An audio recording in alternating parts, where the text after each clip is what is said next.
Mereka terpengaruh sama filsafat kosong dari Rocky Gerung. Yang dibawa adalah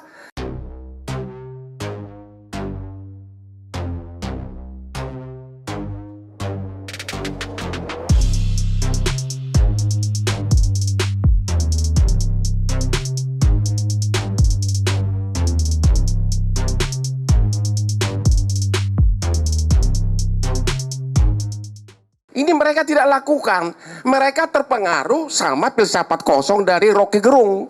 Yang dibawa adalah filsuf Kristen, yaitu Romo, sama psikolog.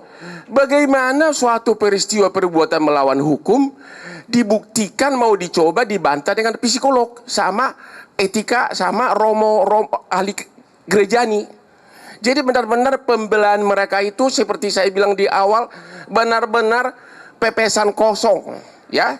Jadi jangan nangis kalau kalah.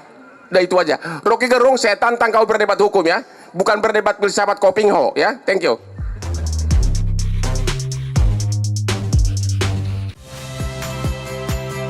Saya Magister Tarigan. Saksikan program-program Kompas TV melalui siaran digital, pay TV, dan media streaming lainnya. Kompas TV, independen, terpercaya.